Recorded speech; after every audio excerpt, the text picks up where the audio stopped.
Hi, Cam followers. This evening we have the lovely Julia Robertson with us. She is an amazing lady that has set up Galen Myotherapy in 2002. She's also written some incredible books, which we'll talk about a little bit in a moment. However, I'm just going to talk to you about the big walk, which is happening in September. Let's put this one up. There we go. So the big walk is a 30-day group of education and amazing activities that you guys can watch for £10, which helps support us as CAM. CAM is a self-funded company, which is vet-led, and it helps to educate you guys, and hopefully you guys then pass on your knowledge to other people on osteoarthritis. We're never going to get rid of arthritis, and so that is why it's really important that we need to educate and things like that. So we've got some amazing things lined up in September, so I hope as many of you can join as possible. There's links all over our Facebook page. If you go onto our website, it's all in there as well. So for £10, it's a bargain. It's brilliant. I'd also like to thank our gold sponsors, who are all advertised on the screen as you're watching now. Without them, we couldn't do what we're doing now. So thank you so much, guys. Cool. Wonderful. Education is king, isn't it? It really is. Definitely. So Julia, you are amazing, and the work that you do is amazing. You've improved thousands of dogs' lives since 2002. You've also educated people, so they're able to then pass on their knowledge and also help other dogs throughout the country, and that's incredible. The most recent book that you've published, actually last month, How to Build Your Puppy into a Healthy Adult. Yeah. Amazing. So that is what we're going to try and talk to you guys a bit about tonight. So if you've got any questions, if you'd like to write them in the question box below, we'll hopefully most of them will be answered throughout the live, but at the end we'll have a couple minutes just to go through any questions, and if they haven't been answered, hopefully we'll be able to question there. But I'm sure Julia will be happy to answer any questions if absolutely me also. And honestly, if I don't know the answer, then I will say I don't know the answer. So you'll only get something that I either know or I know through my own experience. Yeah, perfect. So talking about how to build a puppy, lots of people come in and they ask me and the vets, they're like, oh, well, puppy, like, what do you mean by puppy exercise? What do you mean I have to restrict their exercise? What do you, in your head, what does puppy exercise mean? Right. Yeah. Well, in many ways, Evie, I'd love it to be changed to activity. Because I think when we get the word exercise in our head, I think we think we've got to exercise them. We've got to take them on a route march or whatever it might be. And I think that word just conjures up perhaps the wrong effect, really. So it's like a lot of things, it comes back to language, really. So I'm looking more at activities, and like everything with Galen and how we do things, it's looking at how a dog would do it naturally, and then we've got to replicate that. And so I've heard, and I'm sure you've heard this too, well, why do we need to do anything?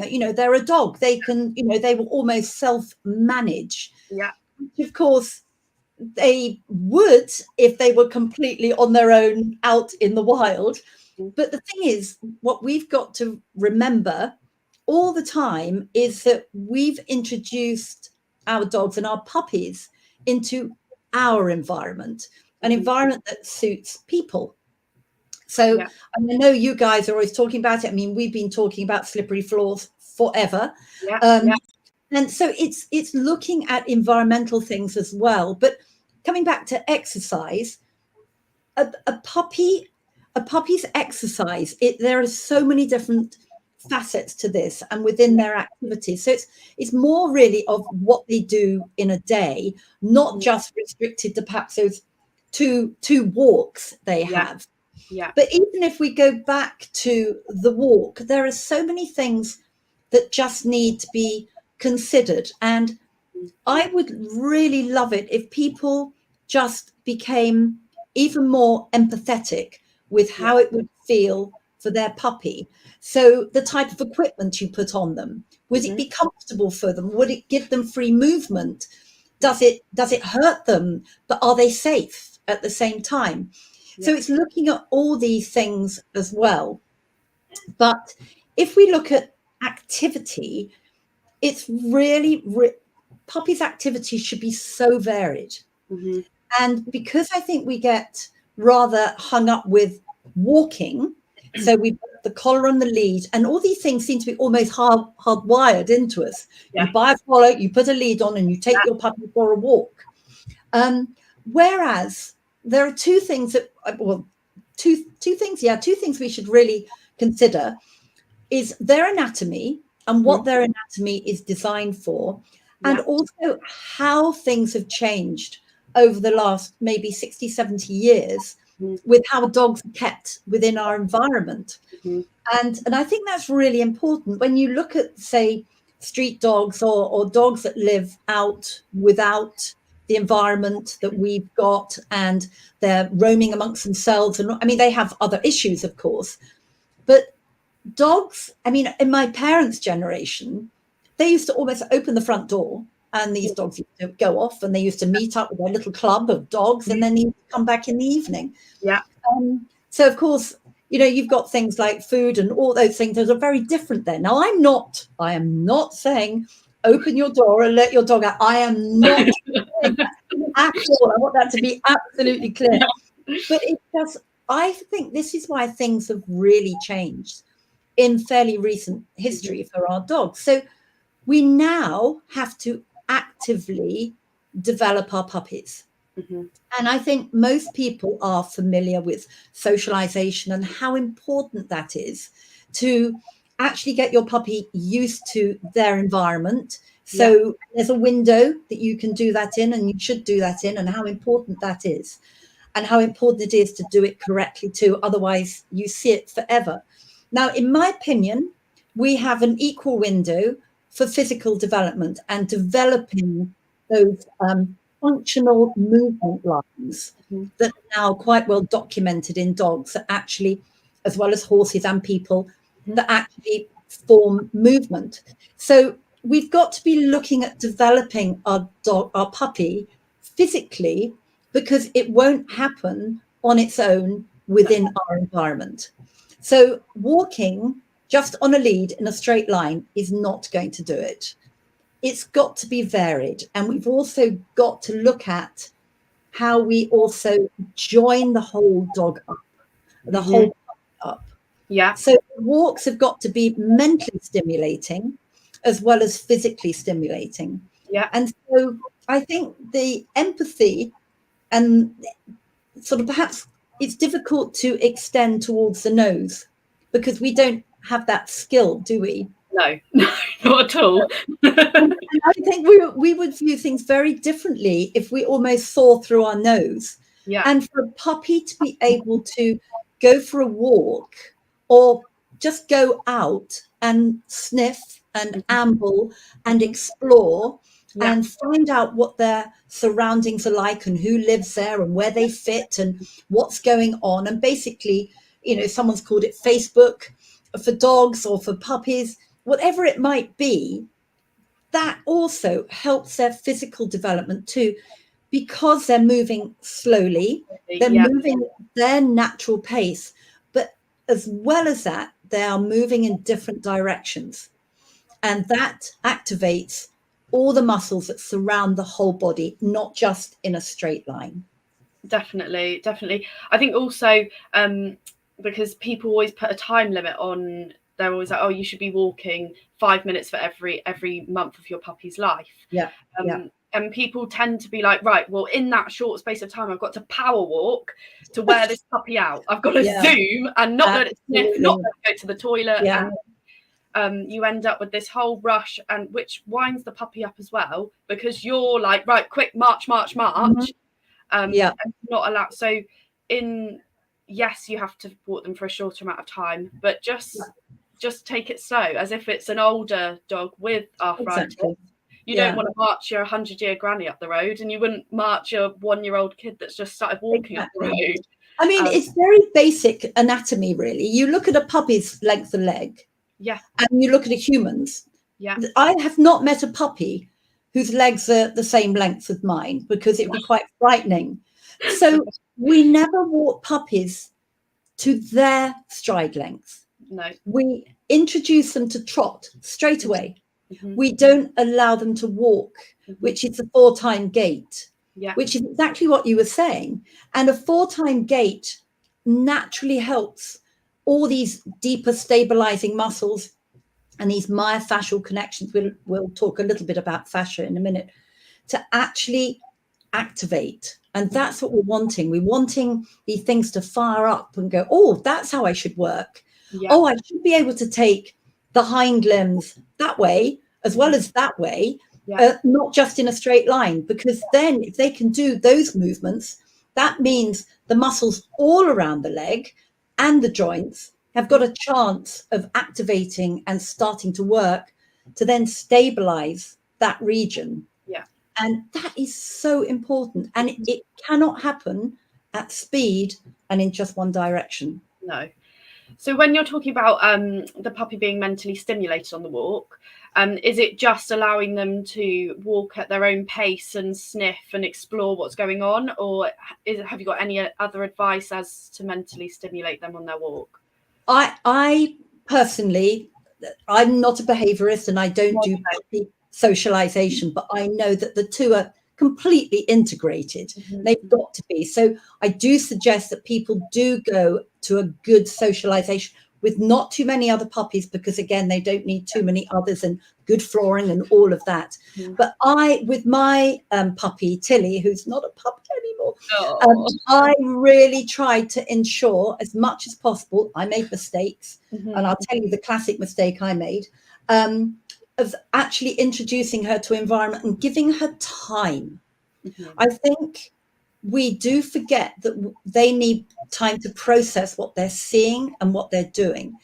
So again, the rushing thing that you're saying, we need to allow them thinking time and process time, because then they can go, okay, I know that, I see that, I can think about that. And they can also then engage their bodies correctly, which will then help their physical development. So I think we don't allow our dogs much time too sometimes, because as you said, we're against the time.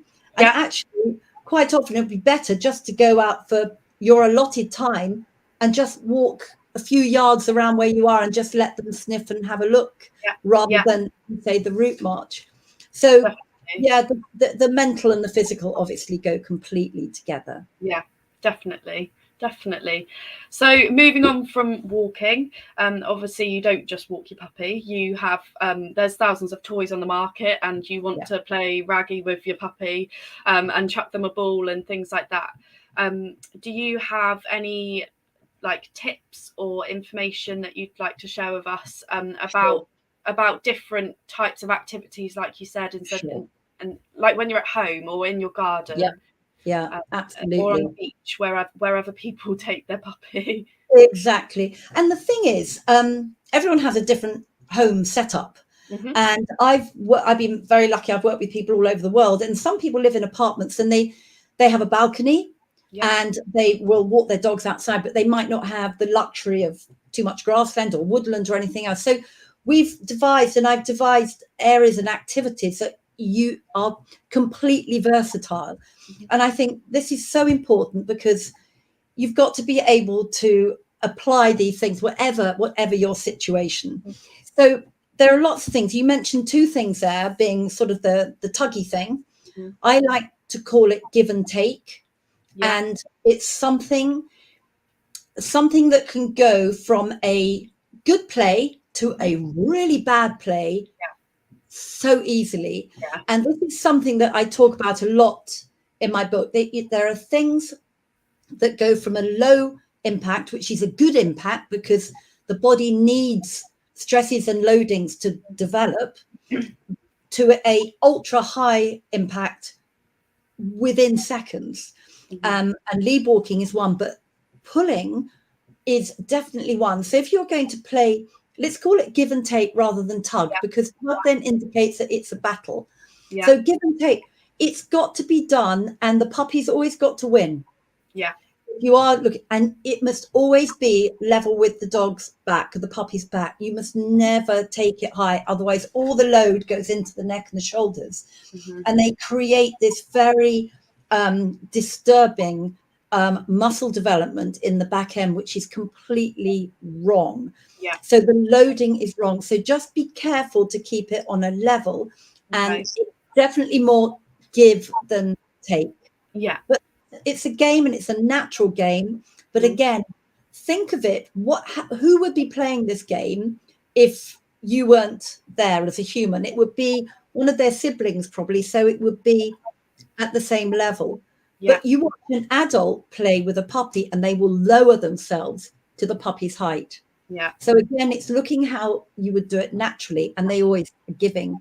So we've got to be really careful about that sort of thing. And throwing a ball, I just wouldn't. No. Because that really fires their brain up. And it's rolling a ball even, they could contort their body in a way that, okay, once or twice, it's fine because that's what they would do. But then it becomes a repetitive thing. And also it can become an obsession very, very easily. I mean, finding things, fantastic. What I absolutely love is the enriched environment, getting them to look around things in boxes safely. You must stay with them. You can then put objects in the room too, like vacuum cleaners or umbrellas or all sorts of things that you may want to introduce them to, so they have time to investigate and look. And an enriched environment, it helps with their physical development because they're going around things slowly and moving over things. You can put some low boxes down, very, very low. Don't do anything over a carport height, so the wrist height of your puppy. That's nice and safe. And so they can learn to walk up and off things slowly, and they can investigate. But you can do that in a garden. You can do that in your sitting room. You could do it sort of anywhere, really. And then you can allow them to be shredding as well, which I think is fantastic for puppies. Shredding. It's such a good game. It's pre-recycle, isn't it? Yeah, exactly. Exactly. And I'd rather clear up a load of cardboard and paper from the floor than pick up my shoes that have been chewed. And I honestly think if you can give them these frustration beating games, then that is so helpful. But also it's helping with their dexterity and all their types of development they need. But physically, it's really good for them too. Definitely, especially with walking over the boxes, they're slowly conditioning themselves, aren't they? Exactly. And it's joining themselves up. They're joining their bodies up, because when they're, sorry, interrupting you. You know, I get very excited. I have to say things. But allowing a puppy to do it themselves without encouraging them over or even treats or anything, they are learning how to lead with their head, to have a nice long body, and that encourages these myofascial connections in their body. And basically fascia is this stuff that everyone's going to hear a lot more about, and it is fascinating, and it basically connects all the muscles up in functional lines, as well as the whole body. So it's a fantastic communication system as well as a physical connection. These are the body movement patterns that are developed when the puppy is developing. And this is why it's important that they have all these different movement patterns slowly, because then when they go into adolescence and they'll be doing them quicker, they're already balanced and can activate all the muscles to keep themselves balanced, but also those deep muscles that maintain the integrity of the joints, which is so important. So important. So important. I think what you're saying is definitely, it's just opening your mind, and actually when you think about it, it's common sense, isn't it? And totally. I think we humanize our dogs in so many ways. However, when it comes to exercise, we're like, well, that's what they do in if they're a wolf, and things, and they have choice. When they're a wolf, they have choice. Exactly. And that is the different thing. But we've got to encourage our puppies to do these exercises, but also they need to be able to free run. Free running is so important. Now, free running is not being chased by an adult, not play with another puppy. That's something else. That's got to be a little bit managed, especially playing with an adult when they're so much bigger. But we should encourage our dogs to free run. So they're not lured, you're not throwing anything, they're just running for the joy of running. And when you say free run, how long would you let them do that for? But if it's themselves, they will actually self-regulate. The only caveat I'll put on that is not free running once you've come back from a walk. No. And I'll tell you, because they may be in turbo puppy mode. Okay. Because what can happen is if you overstimulate or overwalk a puppy, they can come back and go, whoa! They can't calm down. They are so stimulated by everything, which can be because you may have walked them too far, or because they've seen something that's been really exciting.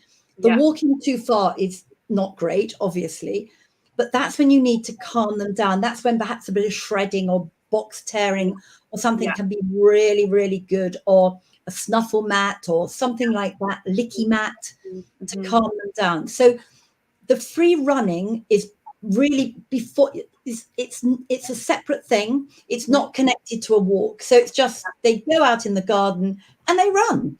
And that is fantastic. That is fantastic. Perfect. And when you're talking about like the length of time you're walking, how long would you advise to walk your puppy for? Are you sticking with the five minutes per every month of their life, or is there a different? I've sort of incorporated that within. I've put a whole program in the book, because the 5 minute per month of their life is. I can see exactly why it's used, because it gives someone a bit of an idea about what to do, and that's great. But of course, then it's misconceptions that come off that can cause a problem. So I've stuck to a time, but I've also looked at different levels of impact. And so if we're looking at low impact, you like walking around outside sniffing, just sniffing around the neighborhood. You could do 10 minutes rather than 5 minutes, because that's low impact.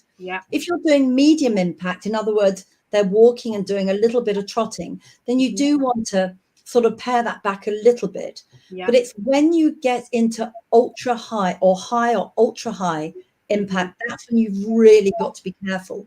And you can go from high impact on a lead, but if they're pulling on the lead, you're actually then gone into ultra high impact. And that is developing the wrong connections within the body physically from all sorts of perspectives.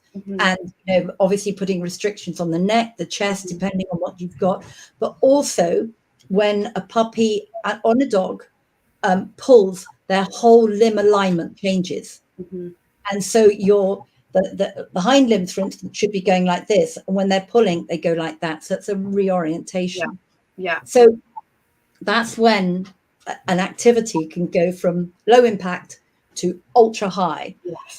And that's what I've tried to show in the book, how you can take these things and incorporate them into everyday life. But how, if you get it just a little bit wrong, just be aware that that type of exercise can actually create more problems, potentially. Well, basically at the end of the day, the puppy is a blank canvas, isn't it? And you've got to, it's exactly the same as a dog that's in rehab or a dog that's had a OA flare up. You need to start low and gradually condition them to then build up high. We also know that OA is a young dog disease as well, and we also know that prevention is definitely better than Every cure. time. And there is no cure for osteoarthritis. Yes, we can manage it. So if we stick to good things as they're a puppy, we could help to prevent exactly more and more damage. Yeah. The thing is, if you're, I mean, I'm a soft tissue person. So I'm always looking at this, because the soft tissue, it hangs off the skeleton. And of course, it organizes the skeleton. It converts the legs and the levers into movement machine. So the soft tissue is incredibly influential. So you want to try and get that as balanced as possible when they're a puppy. Now, we would love to think that every puppy came out and was sparkly and gorgeous, which of course they are, and physically perfect, which obviously, like people, we come out with our own sort of defects and sort of physical problems too. I mean, I've got a scoliosis, so I'm permanently trying to manage that through adjusting and managing my soft tissue connections, so my body doesn't take over. So to try and create as much balance as possible in a window. And I from my experience, and this is just something that that I believe from what I've seen over 20 years, I think you've probably got 6 months in a puppy's life to really get those wonderful movement chains in.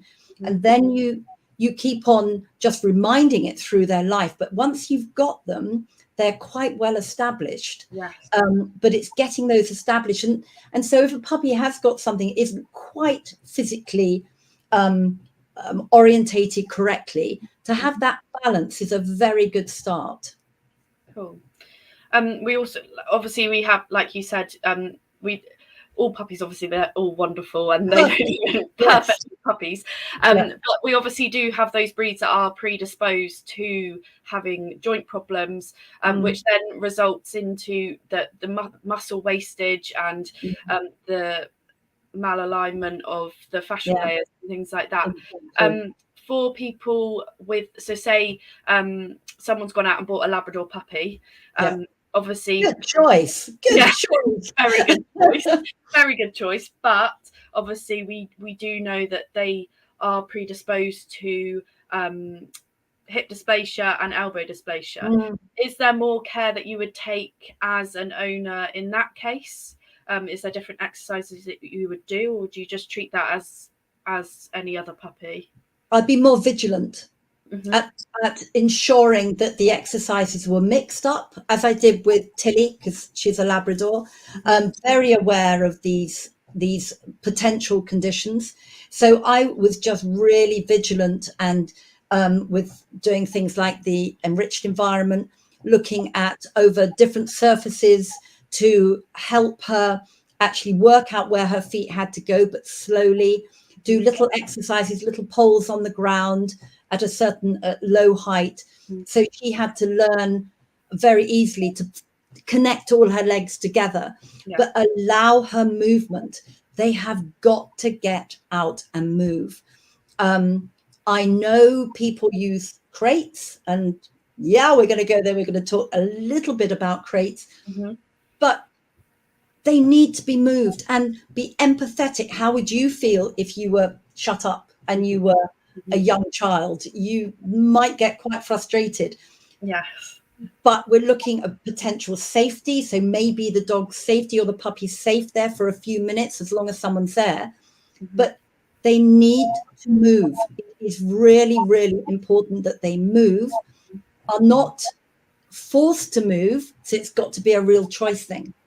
So taking your puppy for an extensive walk, or a little bit during the week, and then a long walk at the weekend because you want to wear your puppy out, that is not the way to do it. Give them stimulation, give them things to do and things to rip up and everything. Perfect. I think it's keeping them to a routine, isn't it? It's exactly the same as any age dog. It's no good being like, oh, I'm working during the week and I've only got time to do a 10-minute walk in the evening, maybe a half an hour walk in the morning. And then on the weekend you're like, oh, well, I want to show my dog off, so I'm going to walk them miles and miles and miles. Not conditioned. Exactly. You to keep it the same. Absolutely. No, it's and it's again being, I mean, these are, we know, sentient beings. So how would you feel about that? It would be a real struggle. And also in the book, I touch a little bit on rehome dogs. Okay. All you wonderful people that rehome dogs, which is just such a great thing to do. And I admire you all. But can I suggest that we treat our rehome dogs almost like developing puppies? And we have no idea sometimes what background they have. So start with a blank slate and do the enriched environment so they can start to find out where they are and get their bodies moving, and a few little exercises and lots of scenting as much as possible, because these are the things that are going to help them. Because sometimes I've come across many lovely people that have taken on dogs and then go, but this dog has been crated for 2 years. It's been on a breeding farm. So I went out for a wonderful 5-mile walk. Yeah. Build up to that condition, that, as you're saying, definitely.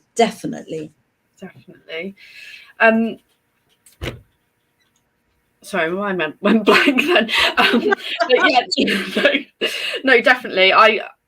Everything conditioning wise is so important, and I think that's where we are very aware that secondary arthritis comes from, it's developmental and it's also from trauma. A puppy just flying out and being with all the other puppies and crashing around, or older dog. A lot of people have an older dog and think, oh, my dog needs company, so they get a puppy, and the older dog is stimulated by that and wants to play, which is wonderful, but they don't realize their size and they bang into them at full speed and things like that. And that is where, because the puppy hasn't been conditioned and it's done too much for that time, that is where the damage comes from. So something that's happened 5 years ago might start to appear later on, because they've been compensating, and it's not absolutely. So puppy development is, from my 20 years of experience, absolutely critical. It really is. And it is quite, it's not that complex, as you were saying. It really is a variation of movements. It's a lot of choice involved, so not pushing the puppy at all. That's really important. What you're saying about an accumulation of injury, that's so important. In fact, we now do a game. We're just in the middle of actually a practical training at the moment of our myotherapy.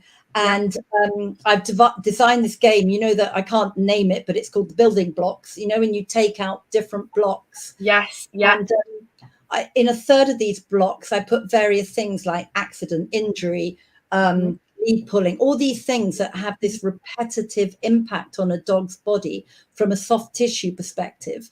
And then we're just taking these blocks out before it tumbles.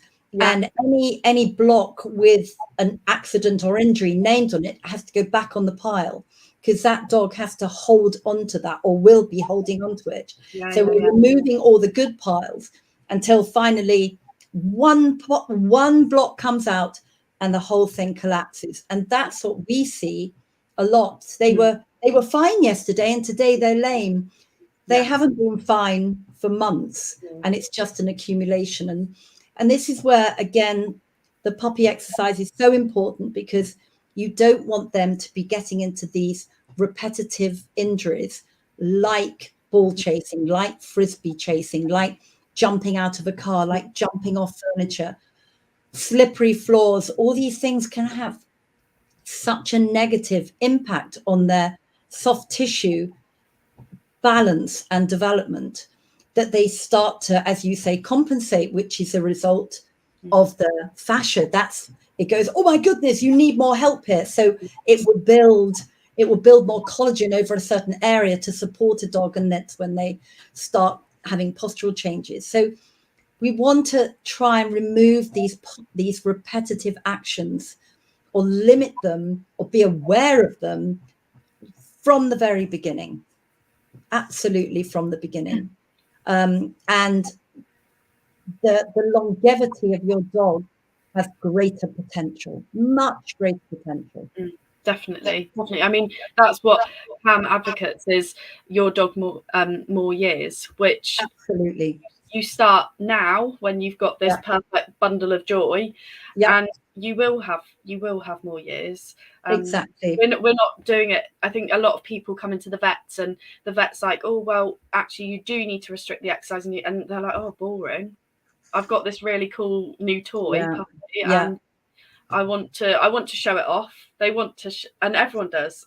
You do. Oh, well, and everyone wants to see them. But you really, as you said, prevention is better than cure, because basically soft tissue injuries you can't cure. In my experience, you can't cure, you can manage. So that's our level of expertise. So if we can get a dog that is balanced all the way around, on the inside of their body, on the outside, everything is balanced. So the limbs and the joints are supported equally, then you've got equal or as close to equal loading on the skeleton, and that is going to have massively good impact on a dog's health. Because if we are well balanced, we feel great, because also everything can work better in our body too. Everything functions better in a state of balance. Completely. But we must also mention sleep, actually. And that is so important, that puppies can sleep, and they're given enough sleep, and enough proper sleep too, and they're given the opportunity to do so. So, of course, I mean, I know one of your sponsors is a bed that they provide beds, and their beds look amazing. They've got to be comfortable. We've got to think of all these things. They should be able to stretch out. I always advocate giving a dog a pillow, always, and a puppy. And they say, oh, they destroy them. Do you know what? They don't. No. Because if they learn to use them, like my dogs always have, they sort of put them under their neck or under their legs or whatever, they can then adjust to how they lie. But sleep is so important. So important. Definitely. And big barkers are amazing. They've it's one of the only it's the only dog bed company that we're aware of that's actually put their bed through trials to actually see that the dog has proper, like, clinical trials, and the dog does have proper sleep with their bed. So an amazing company, and I think it's like you said when we spoke the other day, it's looking at the puppy as a whole. It's not thinking, it's not just, oh well, I'm feeding him good food and he's fully vaccinated. Exactly. And now I'm going to do my 5 minutes of walk up and down the road, as you say, a route march, and then the puppy comes back and it's no, it needs more. And we just got to wind all that back, and I'll say again, we've got to be empathetic. How do we feel after a good night's sleep? Great. How do we feel after a really disturbed night's sleep, or just being able to get naps? Not good. And so that will reflect through their behavior too. So we need to also recognize that puppies do, like children developing, get frustrated with things. So give them an outlet. Give them, as I said, I love shredding. Not me personally. I have sometimes things delivered through the post from a certain company, and that certain company provides some wonderful paper and boxes. Then when it's all shredded, it goes in the recycle bin really, really well. So things like that, I think, are really important. But to mix it up, as much as puppies need routine, they also need variety. So we need to look at how, and that's why the enriched environment would be so good, because you can mix things up and maybe even start hiding the odd treat, make sure it comes from their food so they don't get fat, because that's another really important thing. So that sort of thing, or use different objects for them to very gently be able to walk over. So they learn to use their whole body and navigate over things that are low, and actually help them connect their body up. Because we all know how puppies walk. They like bumble around like this, don't they? And they have their puppy gait, and they wiggle a bit. So they obviously are learning where their feet are, and like how their tail works and everything, and that all helps in their gait. Absolutely. It's all got to be connected from their nose to their tail.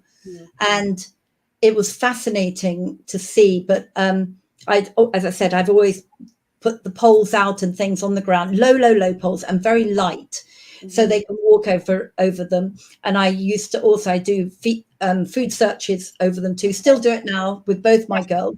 Yeah. And they're absolutely brilliant. But watching Tilly at about 4 or 5 months old, running over woodland with branches everywhere, and every foot was placed independently, and she was like a straight line, because she had learnt how, so she could do it slowly, then she could do it quickly. And then, of course, hopefully, because they are so spatially aware and proprioceptions are good because of all these great connections, the percentage of injury should be reduced because they're so bodily aware. So it is, as you say, it's a whole global thing that we're looking to put together. And then giving dogs time to work things out and think and process is also helpful. And I cite in my book too the wonderful situation where sometimes we refuse puppies access are things like looking. We sometimes go away, it's food, go off, get off. And it was Christmas, and I got my Christmas decorations out, and Tilly, who was 9 months then, so adolescent, pretty inquisitive, went, oh, what's this? And had a look. And I was just about to remove it. I mean, no. And because I was thinking, am I going to have to block the Christmas tree off? You know, what's going to happen? Am I going to find the whole decorations everywhere? And I thought, no, I'm going to include her in this. So I allowed her to look in, and she loved it. And then she came with me, and we hung everything on the tree. Never touched the tree, never touched it. She was actually proud of it because she felt involved with it. And I think sometimes we don't do that. And an exercise like that was just as good, if not better, than taking her for a walk. Yeah, definitely. Because she became part of our life, integrated and part of the family, and trusted. And I think sometimes we say no before we actually go, well, maybe you just want to look. You're not being naughty. You're just inquisitive, and inquisitive is great. Definitely. And I think it's again, it comes down to time, doesn't it? And and not be, I think by saying no, stop, well, that becomes a game, because it's like, but what is that? Is that something exciting? Exactly. Whereas if you're more open, you spend more time with them, they're just going to be like, oh, it's quite boring actually. Mum's dealt with that. Because I know what that is. Yeah. Exactly. And it takes a little bit of time up front, but then there's this wonderful integration. It's like I open the fridge, and I've got a fridge on the ground. I mean, how stupid is it? Not on, at floor level.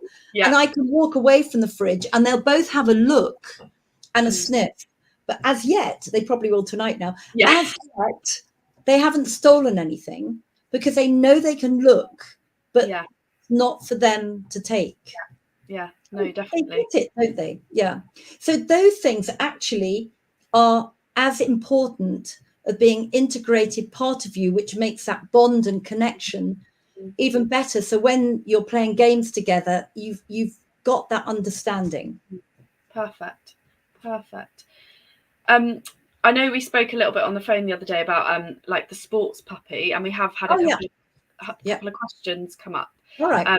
Not necessarily about that, but we've had one saying, would you do anything specific for a puppy that will enter confirmation shows? Oh, exactly the same. Yeah. Because if you've got a beautifully put together puppy, what you want to do is show that off. And so if you've got the sort of the foundations there, to actually build that soft tissue on there should be really quite easy. So all of those things that I was saying, because it works on every level for every puppy. Definitely. We've had another question saying, what age of puppy would you start walking them over poles on the ground? Coming from agility, we advise never to walk them over poles in case they accidentally slip on the pole and do damage to themselves. Yeah, and you've got to choose your pole. So I like sticks. And so low. And I always say nothing higher than, I mean, the carpus is, it's as high as you want to go. You've got to be a bit careful with some plastic poles, but it's the speed. If you're looking at fast poles, don't do it. No. I'm talking about letting them choose and go over the poles, and maybe put a treat in there. But at first, just encourage them and ask them to walk over something, or just walk. I mean, I love using branches from trees because they're a little bit uneven, they're non-slip, and they're just, well, it's back to nature, isn't it? But that's not always possible.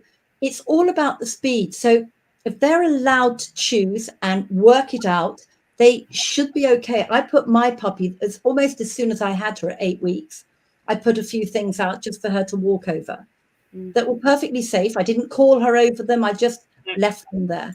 Yeah. So if she, and it wasn't put in a gateway, so she had to go over it. It was a choice thing too. So if it was too much for her, she could walk round. So at 8 weeks, I would. Yeah, especially as you've been saying, like conditioning your puppy. Like obviously, if you were going to do agility or a sport like that, you want them to get the muscles that are lifting, and they're able to place their feet properly and everything. It's more the whole point of these sticks is, yes, I agree, but actually it's more for them to know where all their legs are, and actually train their bodies to be able to move everything independently. A dog, the body's got to be able to move as a unit, but also move as a unit, but independently too. It's like one of the big things that I look at, just as a very simple assessment of stability of a pelvic region, is when they're standing and wagging their tail, is their body standing still? So their tail's wagging, but the rest of the body can stand still, but the tail is very integrated in their movement. So things have got to be able to move separately, but also together. So to actually get them just walking, I mean, it's not about the height. It's more about just them being able to position their legs in different ways to activate different movement patterns. Definitely. And that's important for any puppy. It's not just puppies going into agility or anything like that. It's even more so for sporting dogs, for all puppies, because they are, I mean, all our puppies, I mean, when we were children, we all had accidents. You can't, and that's part of it too. Being fit and aware and allowed to be able to observe your environment, you can make more informed decisions too. But you know, if they do have an accident, if they are built and they're much more secure, it will recover easier, better. Definitely. And they won't have potentially so many. When you have like young dogs coming into you and they haven't been that conditioned well as a puppy, do you notice that as a therapist more? Absolutely. One of our big things we find is a lack of stability through the pelvic region. And then you're looking at weight shifts and things like that. So you're looking at postural, and we have common postures and we have not so common postures, but so much. And this is why I look to the puppy development, because I'm seeing so many dogs, was seeing so many dogs and still am, between the ages of 7 or maybe 6 to 8, with really changed postures, changed gait patterns, movement. And a lot of it is from a lack of real stability within their whole musculoskeletal system. So it's trying to get these patterns to build early, so the muscles move together, that should move together in the correct pattern to form a stable movement. Yeah, definitely. So we are slowly getting, quickly, it's gone very quickly, but I just want to, have you got any like major points that you want to get across to everyone, or things that you think people will find useful, either for themselves, if any of you out there have got a puppy at the moment and you're thinking, I could really do some top tips, or for nurses carrying out puppy clinics, puppy parties, or vets seeing them for first vaccinations? Have you got just like a few points that you think definitely this? Yeah, well, the first one is flooring. Yeah, definitely. Flooring, slippery floors is just so detrimental, and if anyone is doing any form of puppy socialization parties, please make sure that the flooring is non-slip. Yeah. And a couple of times I said to people, put some rugs down, but now you've got to be very specific and go non-slip rugs. Because sometimes people with well-meaning put a rug down with, and it's just like, well, you may as well give them an extra pair of ice skates. Exactly. But what I mean, the big thing is that I live in a wonderfully naive bubble, and I'm sure I do in a way, but I'm sure this is true. Anyone that gets a puppy, they have no way, any intention of doing anything but good for that puppy. No, absolutely. They want to do everything they possibly can. Yeah. And it's just sometimes that things that we used to do with puppies are not relevant now. And I think flooring is one of those. Our homes all used to be carpeted, and not many years ago. Now, because we have a dog, we want to be able to keep the floors clean. So, of course, we've got nice shiny floors. So that, without doubt, that goes right through the dog's life. That too, safety first. Yeah. When you are taking your puppy out, please ensure they're safe. But when you're using equipment, make sure the equipment is appropriate. If you're using a harness, make sure it fits properly. Not all harnesses are the same. Consider that it's not the equipment, it's how it's used. So that's really important too, really important. But I think the big thing is don't over-exercise, but give them lots of activities and things to do, and also allow the free running. Yeah, definitely. And when you take them out on a lead, lots of people have extendable leads because they think, oh, they can go off and sniff and do things like that. Is it better to keep them by you, or is it better to let them? It just depends where you are. Yeah. Where I am, I want my dogs quite close to me because I've got quite a busy road that I walk down. So it's safety first. Yeah. Ideally, I'm not a big retractable lead fan. No. I saw a dog nearly run over right in front of me. They thought they had the lock on, and it was hideous. I like longer leads. That's really important for them to be able to have the freedom. But of course, it's got to be safety first. But it is nice to have a longer lead. It really is, not a short lead. And definitely harness for me every time, but make sure that it is well fitting and it sits on the sternum, nice Y shape, and doesn't impact on the shoulder, so it's not across the shoulders. Things like that. So again, it's back to looking at the anatomy and their functional anatomy. What do they need to walk? They need to have good free flowing shoulders to be able to walk and engage their whole body. Definitely. I think going back to the flooring as well, that also needs to start right from the breeders. Oh, totally. There's so many videos that I've seen on social media of these fat little puppies. They waddle up to their bowl and then their feet just go out from under them. And people are like, oh, look how cute it is. And it's like, oh my God. And I know it's messy, but that's the whole point of a puppy. That's exactly. It's just, they've got to have traction. They have got to have traction. These muscles here, these medial muscles, the muscles of the pectorals and the adductors, they are vital to joint stability. And if they're doing this all the time, or even a few times, you will damage that integrity. And if you damage that integrity, you're going to have impact on the shoulders and also the pelvic region.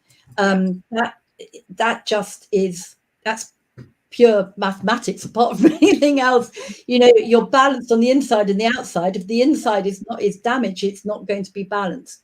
So it will compensate. So the environment, I think really the big thing is just look at your environment and try not to encourage them to jump down. And when you're playing with them, make sure it's on a non-slip floor.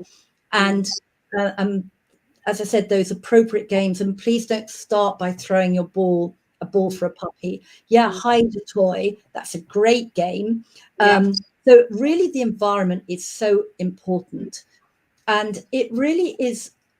And the jumping down thing is incredibly important too. So it's basically look at what a puppy would do in the wild and or wouldn't do, And that's quite a good place to start, really. Definitely. I think also we need to think about, obviously with the it's fine when you've got a little cockapoo and you can pick it up under your arm and take it out the car, but I see a lot of people that with larger breeds, which I know that they can be quite heavy and they are more difficult, but just letting them jump out the car, and again they're doing the splat movement. It's the repetitiveness. It's the repetitiveness of it that can be so, in my opinion, it's something that I've seen over many years now.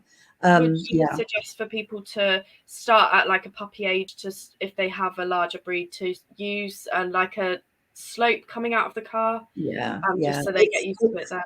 It's really awkward, isn't it? It's not easy to have to get the ramp out. We need the integral ramp, really. I know one car does it, I believe. We need that integral ramp on each car, so you just pull it out. But you're absolutely right when you say start young.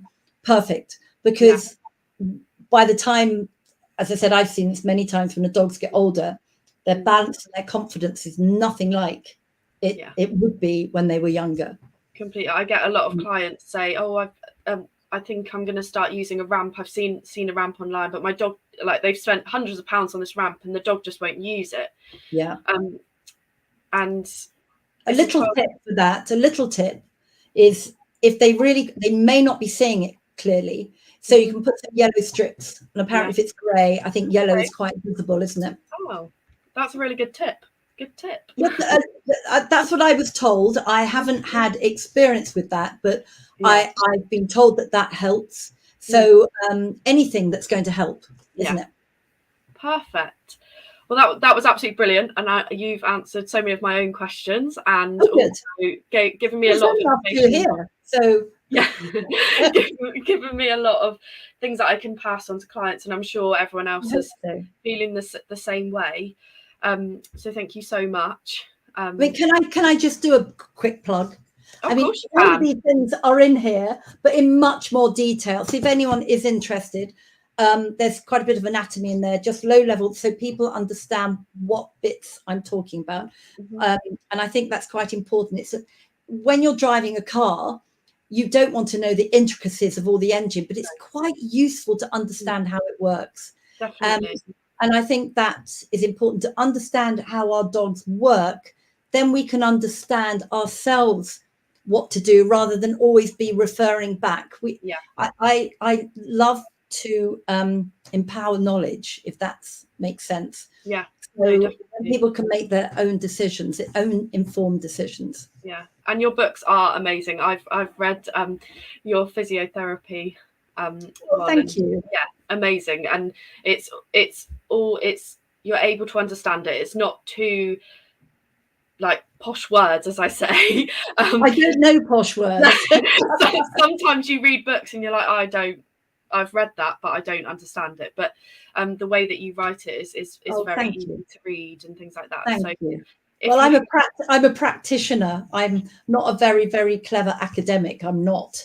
That's right. Someone's just asked, where do they buy the book? Oh, well, you can get it. Oh, if you get it off our website, one moment, I'm going to lean across the screen. You get, this is the thing that everyone really wants. You get all the dog signatures on a bookmark.